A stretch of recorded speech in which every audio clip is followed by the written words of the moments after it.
যারা বাংলাদেশের অত্যন্ত প্রত্যন্ত অঞ্চলে যারা আছেন, গ্রামগঞ্জে যারা বাস করছেন, তারা ওই ফলটা এবং ফলের গাছটার সাথে বেশি বেশি পরিচিত। ফলটার নাম রিঠা ফল।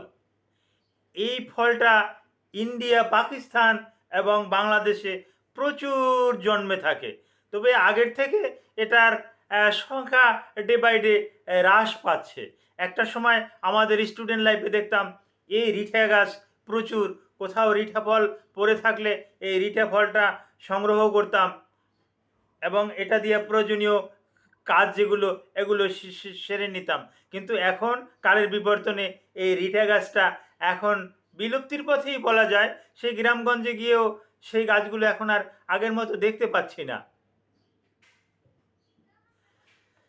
আসসালামু আলাইকুম রহমতুল্লাহি ওবারাকাতুহু। আমি ডাক্তার মীর শহীদুল ইসলাম। আমার চেম্বার শুভেচ্ছা 255, ঐতিহ্যবাহী শেখঘাট, সিলেট। গুগলে গিয়ে ডাক্তার মীর শহীদুল ইসলাম লিখে সার্চ দিলে আমার সম্পর্কে বিস্তারিত তথ্য আপনারা পেয়ে যাবেন। ভিজিটিং কার্ড পাবেন, মোবাইল নাম্বার পাবেন, লোকেশন পাবেন। যে কোনো সমস্যার জন্য আপনি সরাসরি কল করতে পারবেন, কোনো ওজোর আপত্তি নাই।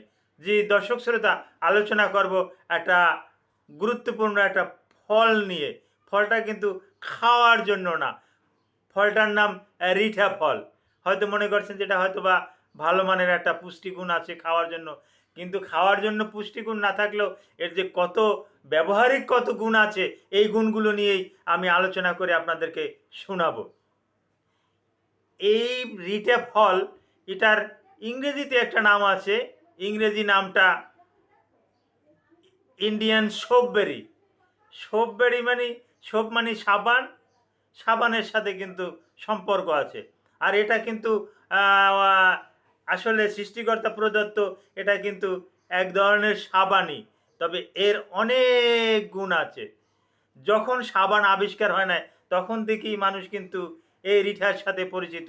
এই রিঠা দিয়ে তারা কাপড় চোপড় ধৌত করত, তারপর আসে এই রিঠা দিয়ে তারা নিজেদের শরীর ধৌত করত, মাথার চুল ধৌত করত। এখনও কিন্তু অনেক বড় বড় বিউটি পার্লারে কিন্তু এই শ্যাম্পুর বিকল্প হিসাবে কিন্তু এই রিঠা ব্যবহার করে। আর করবেই না বা কেন, এর যে কত গুণাবলী আছে, আমি এক এক করে আমি এই গুণাবলীগুলো আলোচনা করতেছি। এক নম্বরে আমি যে আলোচনা করব স্কিনের র্যাশ, যেটাকে আমরা গোটাকাটি অ্যাসকাবিস হিসাবে আখ্যায়িত করি। এটা যদি কারো হয়, তাহলে ইন্ডিয়ান ইন্ডিয়ান সোপবেরি অর্থাৎ রিঠা, এটা দিয়ে যদি সে নিয়মিত গোসল করে, এটাই সাবান, এইটা দিয়ে যদি গোসল করে, তাহলে গায়ের যে ওই জীবাণুগুলো আছে, সার্কোপটাস অ্যাসকাবিস, এগুলো কিন্তু মারা যায়। তার কিন্তু ওই পারমেথ্রিন, আইভারমেকটিন, কোট্রামিটন, মনোসালফ্রাম, ব্যানজাইল ব্যানজোয়েট, এগুলোর কিন্তু আর দরকার নাই, পরীক্ষিত। তাই কথাগুলো আপনাদের সাথে শেয়ার করছি। ছোটবেলা থেকে এর সাথে পরিচিত। ছোটবেলা দেখতাম মা চাচিরা বাগান থেকে এগুলো সংগ্রহ করে নিয়ে আসা জমা করে রাখে। এটা দিয়ে তারা গোসল করে, এটা দিয়ে মাথা ধোয়। আর এটা মাথা ধোয়ার কারণে তাদের দেখতাম যে খালা, চাচি, ফুপু, তাদের চুল দেখতাম কত বড় বড়, অত্যন্ত ঘন, মানে কেশকালো চুল, এবং কোমর পর্যন্ত চুল লম্বা হতো, এরকমের দেখা যেত। এখন তো লম্বা চুলের অধিকারিণী খুব কম দেখা যায়। তৎকালীন সময় এইটা ব্যবহার করতো। আর এই রিঠা চুলের জন্য একটা খাদ্যকার।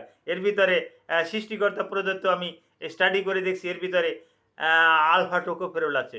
এই আলফা টোকোফেরলটা চুলের একটা প্রাকৃতিক একটা কিন্তু খাবার। এর ভিতরে জিঙ্ক আছে, জিঙ্কটা কিন্তু চুলের একটা প্রাকৃতিক একটা খাবার। আর এর ভিতরে সাবানের যাবতীয় বৈশিষ্ট্য থাকার দরকার, সব কিছু কিন্তু আছে, যার পরিপ্রেক্ষিতে আপনি এটা দিয়ে গোসল করতে পারেন। গোসল করলে আপনার স্কিনে আরও যে সমস্ত সমস্যা আছে, ডাক্তার যেখানে বলে যে আপনি এই স্কিনে সাধারণত সাবান দেবেন না। এরকমের বাজারে যে সমস্ত সাবানগুলো পাওয়া যায়, ম্যাক্সিমাম সাবানই আমরা অনেক অনেক সময় নিষেধ করি যে না, এই সাবানে আপনার সেনসিটিভ, এটা আপনার অ্যালার্জি আছে বা এখানে অনেক সমস্যা আছে, সুতরাং আপনি সাবান ব্যবহার করবেন না। তাদের ক্ষেত্রে কিছু মেডিকেটেড সোপ আমরা লিখে দেই, মেডিকেটেড অনেক সোপ আছে, এগুলো লিখে দেই। তো এই সোপটা না লিখে দিয়ে যদি আমি এই রিটাফলটা বলি, তাহলে ওই ওই ওই সমস্ত সাবান, এক একটা সাবানের দাম, মেডিকেটেড একটা সাবানের দাম 1000-1200 টাকা এক একটা সাবানের দাম। এই সাবানের পরিবর্তে যদি সে রিটাফল ব্যবহার করে, তাহলে তে আশ্চর্যজনক একটা ফল পেয়ে যায়। তারপর নাক মুখে যাদের অ্যাকনি, অয়েলি স্কিন, অ্যাকনি, তারা যদি এই রিটাফলটা এভাবে করলেই প্রচুর ফেনা হয়, শ্যাম্পুতে আর কি ফেনা হয়, তার থেকে কয়েক গুণ বেশি ফেনা হয়। এটা দিয়ে যদি সে ফেসটা যদি ওয়াশ করে, নিয়মিত যদি সে ওয়াশ করে, নো সাইড এফেক্ট, তাহলে তার এই অ্যাকনি, ব্রণ, অ্যাকনি ভালগারিয়াস, এগুলো সম্পূর্ণরূপে ভালো হয়ে যায়। তারপর অনেকে আছে কাপড় চোপড় আলমিরাতে রাখে, শুকেছে রাখে, ওখানে তেলা পোকায় কাটে। তারপর আসে আরও বিভিন্ন রকমের স্মার্ট নামের বিভিন্ন রকমের জীবাণুর তৈরি হয় ওই আলমিরাতে কাপড় রাখলে। তো এই রিটাফল দিয়ে যদি আপনার শীতের শেষে আপনার ব্যবহৃত ব্লেজার, তারপর আসে কম্বল, তারপর আরও যে সমস্ত কাপড় চোপড় ব্যবহার করেন, তার ভিতরে আর একটা ব্যবহার করে ওই মাফলার। এখন তো গরমের দিন আর মাফলার লাগে না, শীতের দিনে মাফলার লাগে। তারপর আসে চাদর, তারপর আসে কাশ্মীরি শাল। কথার কথা যে কোনো শাল, এই শাল যদি ধুয়ে যদি আপনি শুকেছে রাখেন, ওর ভিতরে আর স্মাইডের জন্ম নেবে না, ওকে আর তেলা পোকায় কাটবে না, ওরকে আর ওই ন্যাপথলিন দিয়ে রাখার আর দরকার নাই। এই রিটাই ভিতরে এই গুণাবলী আছে, ওখানে আর পোকামাকড় আর জন্মাবে না। আর আজও এটা বিদ্যমান। হ্যাঁ, বাংলাদেশে, ইন্ডিয়াতে এখনও যারা একটু জ্ঞানী গুণী, তারা কিন্তু এই রিটাফল দিয়েই জামা কাপড় ধুয়ে কিন্তু এটা ব্যবহার করে। এটা কিন্তু প্রাকৃতিক ভারসাম্য কিন্তু বজায় রাখে।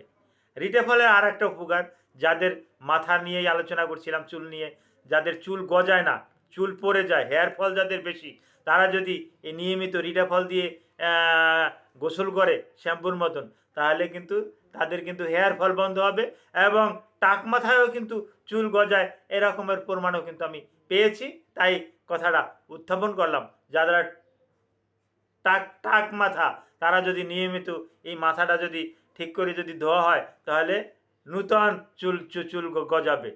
এই ইন্ডিয়ান সোপবেরি, এটা বাংলাদেশের আনাচে কানাচে অত্যন্ত সহজলভ্যে পাওয়া যায়, যদিও আগের মতো পাওয়া যায় না, গাছগুলো বিক্রি হয়ে গেছে, অনেকে বিক্রি টিক্রি করছে, ইটের ভাটা টাটা হয়ে টয়ে বিভিন্ন কারণে এই গাছগুলো নিধন হয়ে গেছে। কিন্তু গাছগুলো কিন্তু এখনও বর্তমান আছে। এই গাছগুলো যদি থেকে যদি আপনি ফলটা সংগ্রহ করে ফলটা যদি আপনি ব্যবহার করেন, তো ভালো একটা কিন্তু ফল পাবেন। এটা কিন্তু বর্তমানে কিন্তু করে ফেসিয়াল স্ক্রাব, তারপর ফেসিয়াল ওয়াশ, এগুলো দিয়ে কিন্তু বড় বড় ওরে কি বলে বিউটি পার্লারে গেলে কিন্তু তারা কিন্তু এটাই ব্যবহার করে, এটা দিয়েই তারা কিন্তু ম্যাজিক দেখায়। তো রিটাফল সম্পর্কে এতটুকুই ধারণা। এই গাছটা তো অনেকে চেনেন, অনেকে চেনেন না। যারা চেনেন না তাদের জন্যই এই ভিডিওটা তৈরি করা। ভিডিওটা আমার দেখে যদি এই গাছটা চিনে যদি এটা ব্যবহার করতে পারেন, তাহলে অনেক উপকারে আসবে। আর একটা কথা বলতে ভুলেই গেছিলাম, যে কথাটা বলবো, আমাদের অনেকের মাথায় উকুন থাকে। এই উকুনের জন্য কিন্তু যত রকমের যতই আছে, কত বললাম, লং বললাম, ভাইট পাতা বললাম, পানের পাতা বলেছি, আরও অনেক কিছু ওই রকমের আছে যেগুলো দিলে উকুন ধ্বংস হয়ে যায়। কিন্তু এই উকুনের জন্য এই রিটার বিকল্প কিছু নাই। রিটা যদি আপনি মাথায় যদি নিয়মিত যদি ব্যবহার করতে পারেন, মাথা ধুইতে পারেন, তাহলে উকুনগুলা টলাইয়ে কিন্তু পড়ে যায়। আরও এর অনেক উপকার আছে। ভিডিওটা বড় হয়ে যাবে, তাই আমি বিস্তারিত আলোচনা এখানে আর করলাম না, এখানেই সমাপ্ত রাখলাম। তারপরও রিঠা নিয়ে যদি আপনাদের আরও কারো কিছু জানতে ইচ্ছে করে আমাকে সরাসরি কল করবেন। সবাই ভালো থাকুন। Thank you all.